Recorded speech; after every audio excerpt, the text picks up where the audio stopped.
Now I'm going to discuss about the polygon law of addition vectors. So in general, to find the vector sum or resultant of number of vectors which lie in the same plane, we can follow any one of the two alternate methods. That means in general there are two alternate methods to find the vector sum or resultant of number of vectors which lie in the same plane. So the first method is to choose a coordinate system and we resolve the vectors into rectangular components along the coordinate axis. If all the vectors lie in the same plane, then we usually choose the plane containing the vectors as the xy plane. Then we find the components of the resultant vector by adding the corresponding components of the individual vectors.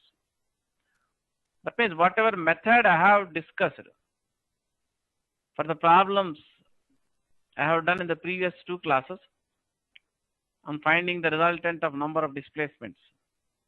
That is the usual method for most of the problems we do in finding the resultant of number of vectors in the same plane. But there is an alternate method to find the resultant of number of coplanar vectors. This alternate method is the polygon law of addition vectors. So now look at the screen here. So as shown in the figure, let us suppose there are 5 vectors A bar, B bar, C bar, D bar and E bar, all of which lie in the same plane. Let us suppose we know the directions and magnitudes of all the vectors. I mean, you are given the magnitudes and also the directions of these vectors. I mean, you know the angle between any two adjacent vectors. Then we can try to represent the vectors graphically in the same order. As I discussed in the past, in the triangle law of addition of vectors, in general, if two vectors are represented graphically such that the head of one vector is attached to the tail of the other vector,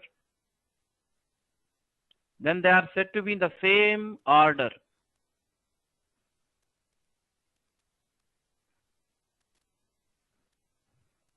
Graphically, you can draw a vector at a different place in the diagram without changing its magnitude and direction. So you can draw the vector A bar this way.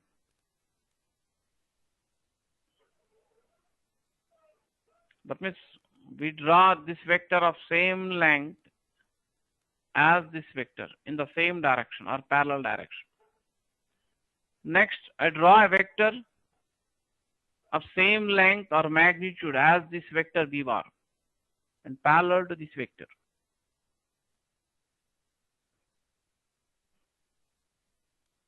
Graphically, you can represent the same vector at a different place in the diagram without changing its magnitude and direction for convenience of finding the resultant. That means you can attach the tail of vector B bar with the head of the first vector A bar. Now similar way,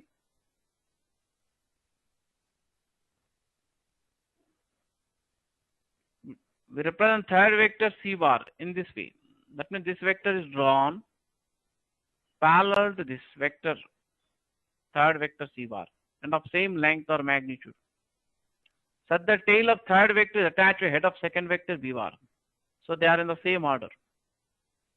The same way, you can draw the fourth vector D bar in this way. That means this vector has same length or magnitude as this vector and parallel to this vector. That means tail of fourth vector D bar is attached to head of third vector C bar. The next we try to represent the fifth vector E bar, also in the same order. That means tail of the fifth vector E bar is attached to head of the fourth vector D bar. That means we are trying to represent the given vectors along the sides of a polygon, all vectors in same order. Then there are two possibilities. Sometimes the given vectors may form a closed polygon, whereas in some examples the given vectors may not form a closed polygon. So in the given diagram, the five vectors do not form a closed polygon. To understand the rules of vector addition, we usually take the example of displacement vectors. Of course, all vectors are not displacement vectors, but whatever laws of addition are true for displacement vectors, they will also be true for other vectors. Let us suppose these five vectors represent five displacements given to the particle successively, one after another. This is the initial position of the particle, denoted by capital I. That means the particle moves along this line from this point to this point. So A bar represents the first displacement given to the particle. Let B bar denote the second displacement given to the particle, so that it is displaced from here to here. And C bar represents third displacement given to the particle. And D bar is the fourth displacement given to the particle. And E bar is the fifth displacement given to the particle. That means F is the final position of the particle at the end of five displacements. I is the initial position of the particle at the beginning of the five displacements. So the magnitude of the resultant displacement will be equal to the shortest distance between the initial and final positions. And direction of the resultant displacement will be from initial to final. That means when the five vectors A bar, B bar, C bar, D bar and E bar, if they can be graphically represented along the sides of a incomplete polygon, all taken in the same order, then the closing side of the polygon taken in the reverse order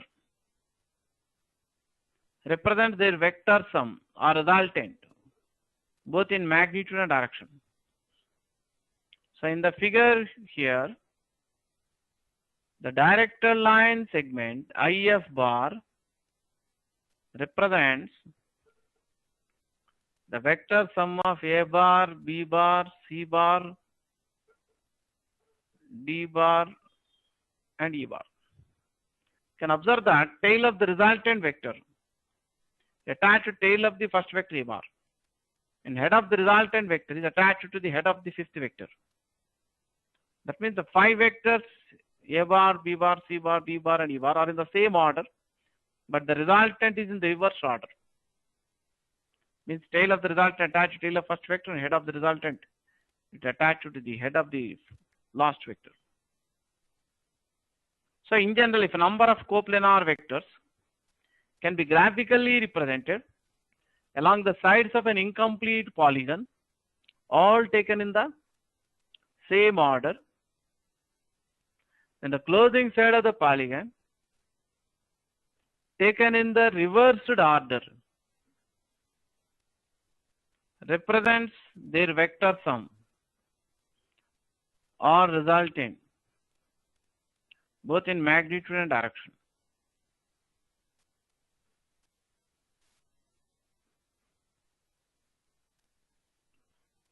So as I was discussing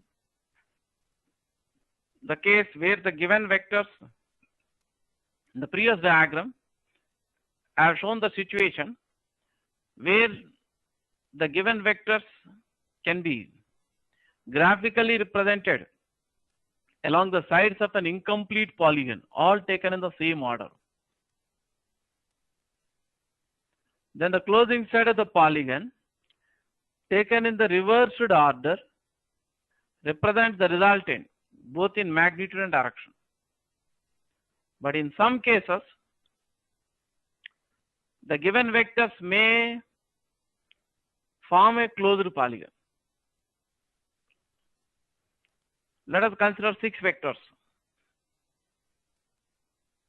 For example, let us suppose these 6 vectors represent successive displacement given to the particle. Let P bar denote the first displacement given to the particle. That means the particle moves from this point to this point. Let Q bar represent the second displacement given to the particle. That means it moves from here to here. Let R bar represent the third displacement given to the particle. Next, the fourth vector S bar. That means we are representing all the vectors in the same order. So when all the given coplanar vectors are represented in the same order along the sides of a polygon, in some cases you may get a closed polygon like this. That means in the given figure, the 6 vectors are represented along the 6 sides of a hexagon, all taken in the same order. In this case, magnitude of the resultant will be 0. It can be understood this way. If you assume that all the 6 vectors represent 6 displacements given to the particle, that means let us suppose this is the initial position of the particle. So P bar is the first displacement, Q bar is second displacement, R bar is third displacement, like that. After completing the 6 displacements, the particle again returns to the initial position. So when the final position of the particle at the end of 6 displacements coincides with the initial position of the particle at the beginning of the 6 displacements, then magnitude of the resultant displacement will be 0. That means in this figure,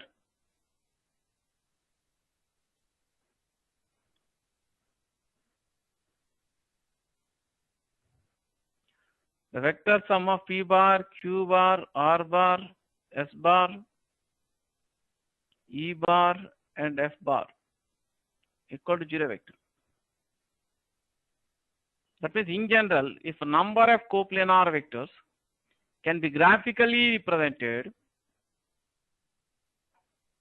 along the sides of a closed polygon,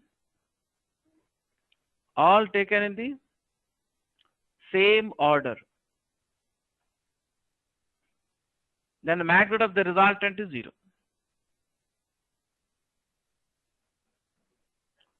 So next I am going to discuss 2 special cases.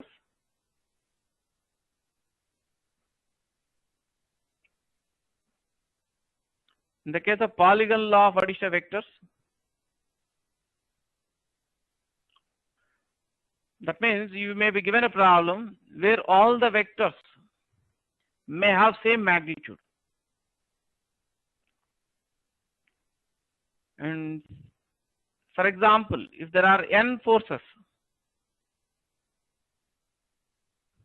with same magnitude, such that second force makes an angle of 360 degrees by n with the first force,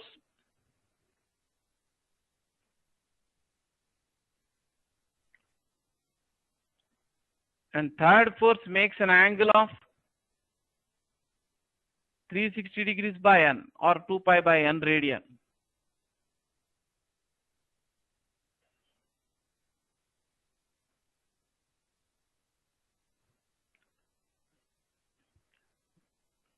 With the second one,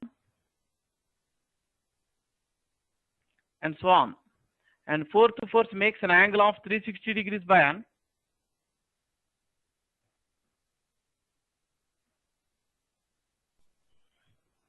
with the third one, and so on. Then the n forces which have same magnitude can be graphically represented along the sides of a regular polygon of n sides, all taken in the same order. Then magnitude of the resultant of the n forces will be 0. For example, if you take n equal to 5, or let us take n equal to 6 otherwise. Let us suppose there are 6 forces of same magnitude which act on a particle simultaneously, such that all the 6 forces lie in the same plane. Then for 0 resultant, the angle between adjacent forces need to be 60 degrees. I mean, if you have 6 forces of same magnitude acting in the same plane simultaneously on a particle, such that second force makes 60 degrees with the first force, and third force makes an angle of 60 degrees with the second force, and the fourth force making an angle of 60 degrees with third one, and so on. Then the 6 forces can be graphically represented along the 6 sides of a regular hexagon, all taken in the same order. Then the magnitude of the resultant will be 0.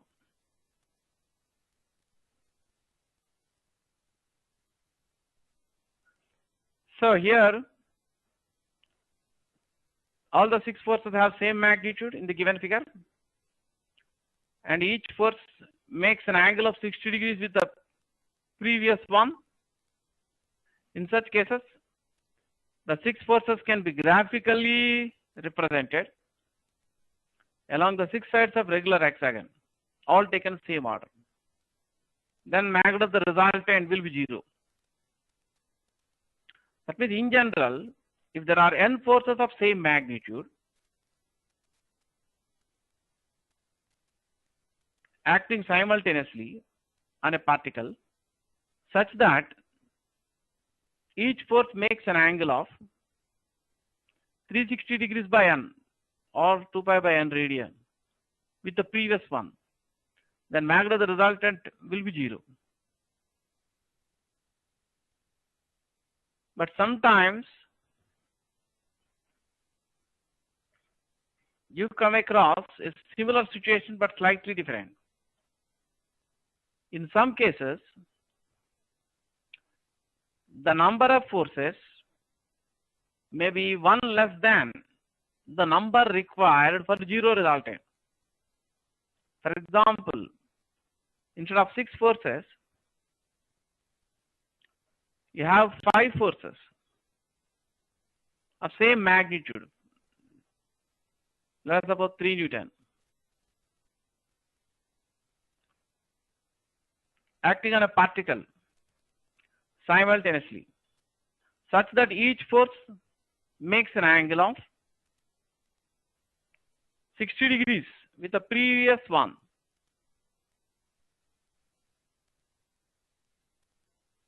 Let us suppose second force, just like in the earlier example, makes an angle of 60 degrees with the first one. Third force makes an angle of 60 degrees with the second, and fourth force makes an angle of 60 degrees with third, and fifth force makes an angle of 60 degrees with fourth force, F4 bar. But you have only 5 forces with same magnitude, for example 3 Newton, acting in this manner. That means each one making an angle of 60 degrees with the previous one.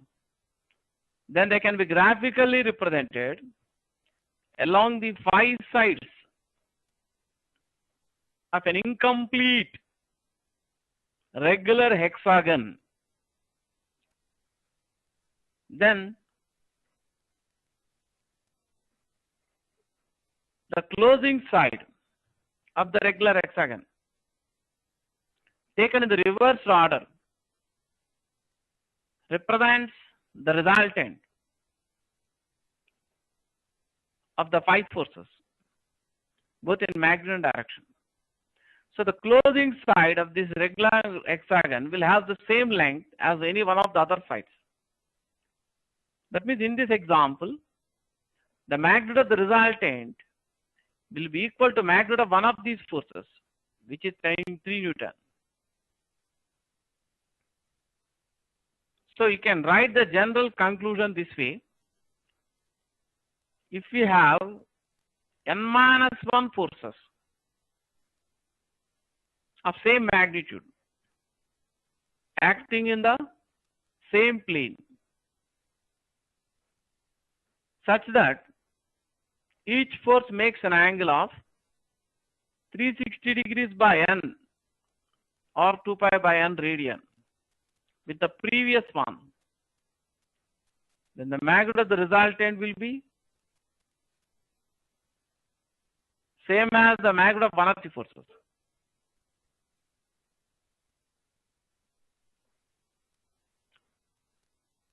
So I would like to once revise my discussion, which I have done about the polygon law of addition of vectors. That is, I would like to show you the summary of the discussion about the polygon law of addition of vectors. And those who are interested to copy the notes, they can take a pause and copy the notes from the summary I am going to show you now.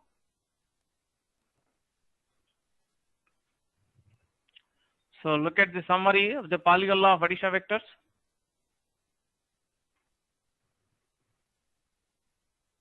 If a number of vectors can be graphically represented along the sides of an incomplete polygon, all taken in the same order, then the closing side of the polygon taken in the reversed order represents their vector sum or resultant, both in magnitude and direction. So in this figure I have shown 5 vectors A bar, B bar, C bar, D bar, E bar, whose magnitudes and directions are supposed to have known, which are represented graphically here along the sides of a incomplete polygon. That means the direct line segment IA bar represents the first vector A bar, and tail of second vector B bar is attached to head of first vector A bar, like that. Tail of third vector C bar is attached to head of second vector B bar, and so on. Tail of fourth vector D bar is attached to head of the third vector C bar. So the closing side of the polygon taken the reverse order. The closing side is the length, that is the side I obtained by joining these points I and F.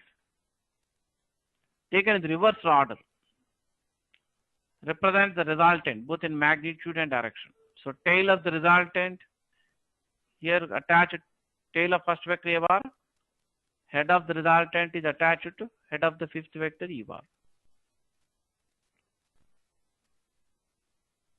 So in the figure, the direct line segment IF bar gives you the A bar plus B bar plus C bar plus D bar plus E bar.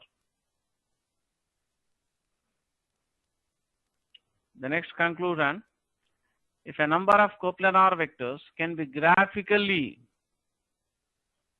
represented along the sides of a closed polygon, all taken in the same order, then the magnitude of their vector sum or resultant is 0. So in the figure I have shown 6 vectors denoted by P bar, Q bar, R bar, S bar, E bar and F bar along the 6 sides of a closed polygon, all taken in the same order, and the resultant of the 6 vectors will be 0.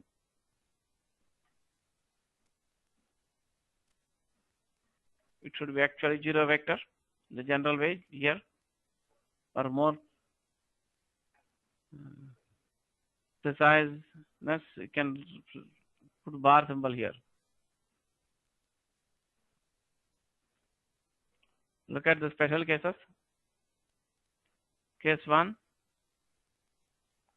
Suppose if n coplanar forces of same magnitude act on a particle simultaneously such that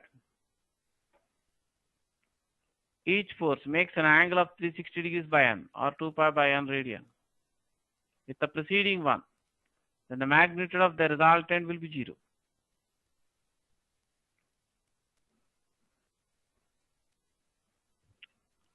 Then you see the case 2.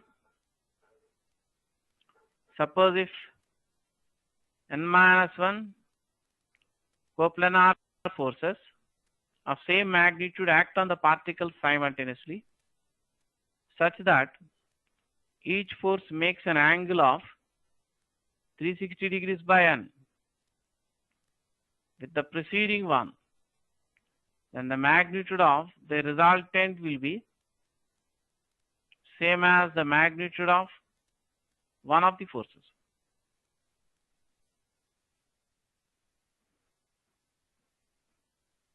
So I would like to show you an example based on these special cases. Look at the problem based on these 2 special cases. If 9 coplanar forces of same magnitude 6 Newton act on the particle simultaneously, what is the magnitude of the resultant? Each force makes an angle of, there are 2 parts in the question. First part of the question, 40 degrees with the preceding one.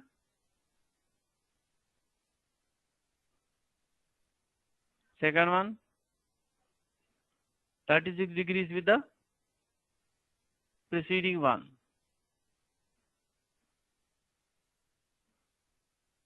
Come on, think about the question here yourself. You can answer it orally. Not much mathematical calculation is needed for this problem.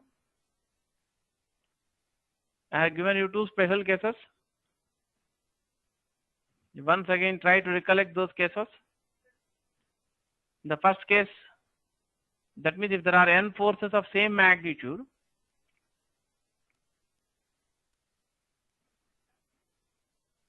acting simultaneously on a particle such that each force makes an angle of 360 degrees by n with the previous one, then magnitude of the resultant is 0. Now, when the angle between adjacent forces, successive forces, 40 degrees, how many forces are required for 0 resultant?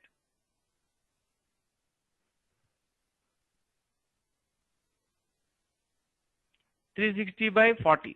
That is 360 by 40 will be how much? Equal to 9. That means in the first part of the question, there are n forces equal to 9, n equal to 9 coplanar forces of same magnitude, such that each force makes an angle of 360 by 9, which is equal to 40 degrees with the previous one. Then they can be graphically represented along the 9 sides of a regular polygon, closed polygon, all taken same order. So magnitude of the resultant in the first question will be 0.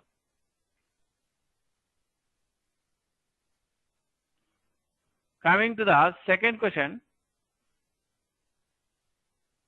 In the second question, the angle between any two adjacent forces or successive forces is 36 degrees. So for this angle, how many forces will be required for 0 resultant?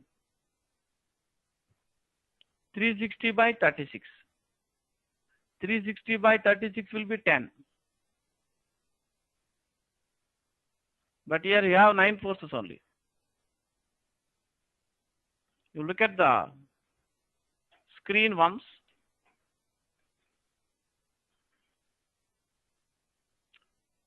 So in the second part of the question, you are given that each force makes an angle of 36 degrees with the previous one.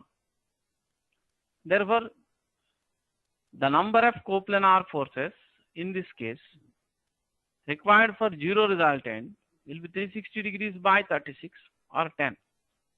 That means if you have 10 forces of same magnitude acting in the same plane, such that second force makes 36 degrees with the first force, and third force makes 36 degrees with the second force, and so on. That means each force make an angle of 36 degrees with the previous one. Then magnitude of the resultant will be 0, as the 10 forces can be graphically represented along the sides of a closed polygon, all taken in the same order. But here, the number of forces is not equal to n. The number of forces in this example is 9. That you can write as n minus 1. Here n equal to 10. As I discussed in the case 2, that in general, if there are n minus 1 forces of same magnitude acting simultaneously in the same plane, such that each force makes an angle of 360 degrees by n with the previous one, then magnitude of the resultant will be same as the magnitude of one of the forces. So here magnitude of one of the forces 6 Newton. That means for second part of the question, answer is 6 Newton. But for first part of the question, the answer is 0.